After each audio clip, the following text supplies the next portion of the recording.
There's an old saying that the price of freedom is eternal vigilance, and there is some considerable truth to the axiom.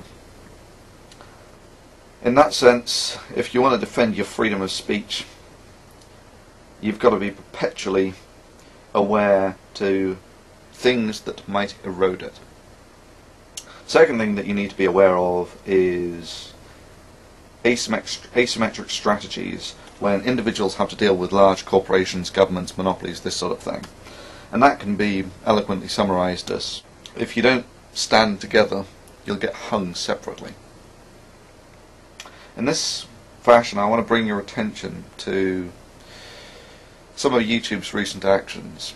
A while ago I instigated a protest against YouTube called YouTube versus the Users. There were 3 parts, part 1, part 2, part 3. All of them had tens of thousands of hits on them. All of them were mirrored a couple of hundred times at least a piece.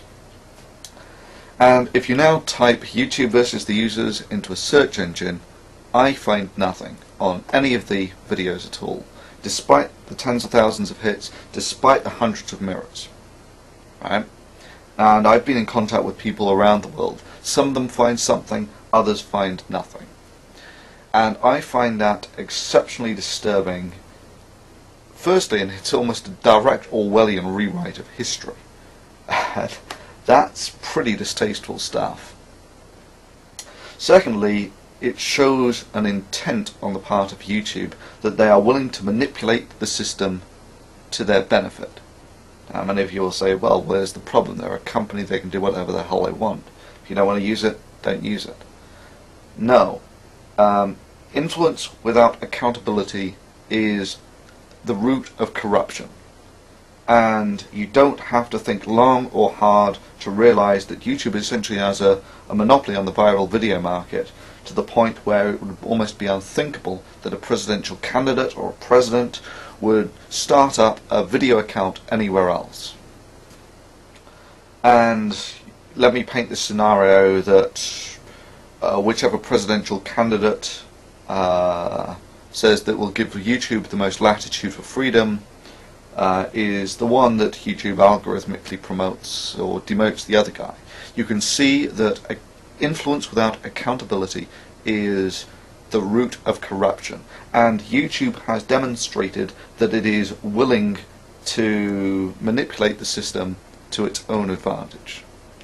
So that's, I see, as a fairly disturbing development.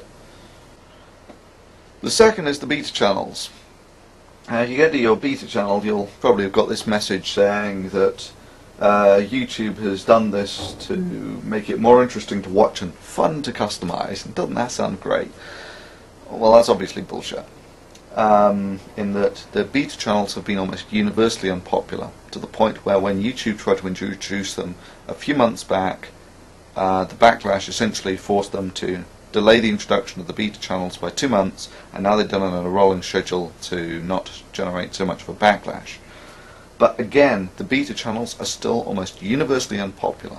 So why would YouTube hoist something like this on their users? And in interpreting YouTube's actions, I make the assumptions that they've got a lot of smart people working for them, and even though they're losing money today, this is actually part of a plan to make money tomorrow, and I see these beta channels as part of that. Now, if you actually compare the old style channels to the new ones, the main difference you'll find is on the old style channels there was only one video you could watch on the channel page. Everything else took you away from the channel page, where you got into this sort of video, almost random distribution of videos that you can go to. And that's mostly how people navigated the system. That's what made it interesting, was this sort of random walk through viral media. If you now compare that to the beta channels, what you'll find is it's now almost impossible to leave the channel page. That virtually everything plays on the channel page.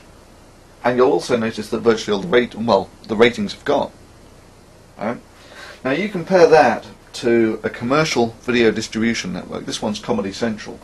What you've got is you've got your video in the middle, you've got a load of links down the side to videos produced by the same content provider. And you'll also notice that this is similar as well, that if you want to post a comment on this, you actually have to click on a link, which is verbatim what you have on the YouTube beta channels.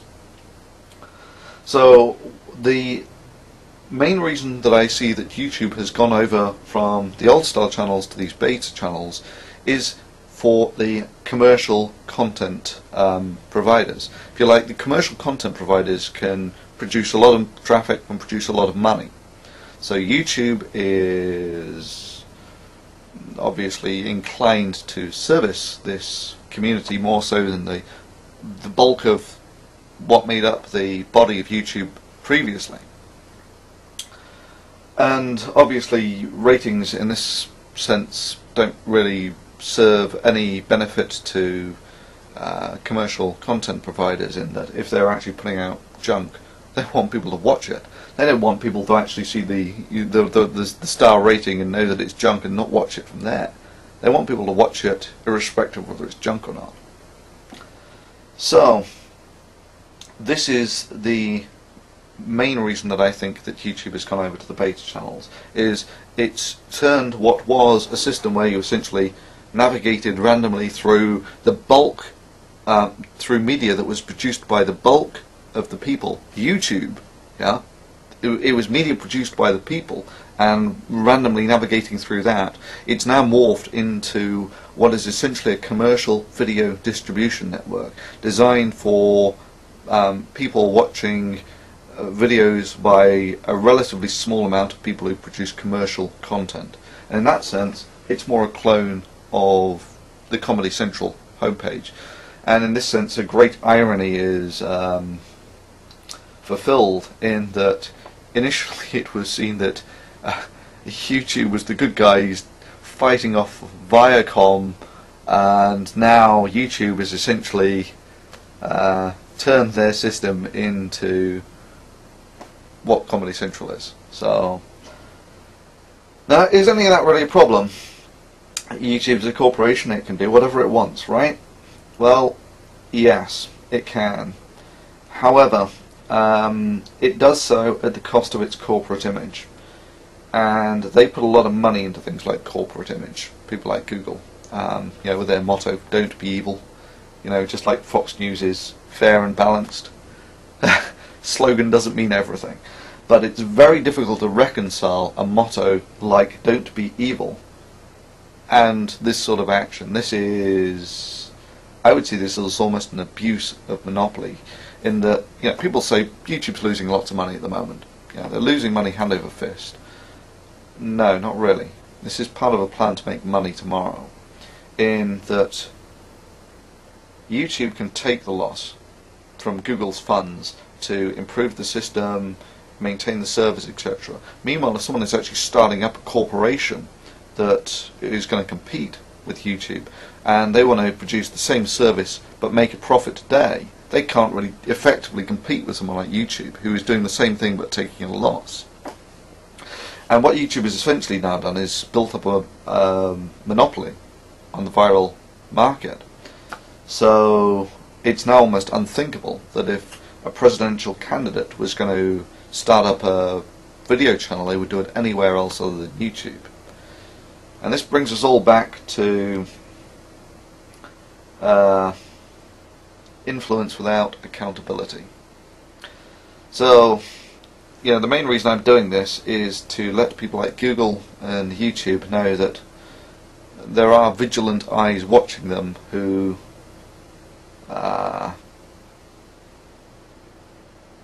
recognize the virtues of free speech in our society and what you have to do to defend it. And in this sense, I hope this video rapidly propagates beyond the control of certainly YouTube, in that previously they initially deleted a video like this. They reinstated that video, but they've now sort of removed that portion of history from their search engines. So in many senses, having this propagate beyond YouTube's control is important. And secondly, this is like what we as users can do to generate influence in YouTube. It forces them to make it a fairer and more open forum in order to maintain their corporate image. The second thing is this will hopefully gain the attention of some politicians who will realise that having marshals like Google in charge of virtually the entire information on cyberspace is a dangerous precedent, and that if information that you put out doesn't appear in Google, to a large degree it doesn't exist in cyberspace. So there is a huge amount of influence that Google can have on things, and you're left with the problem of who watches the watchman. There needs to be some accountability there.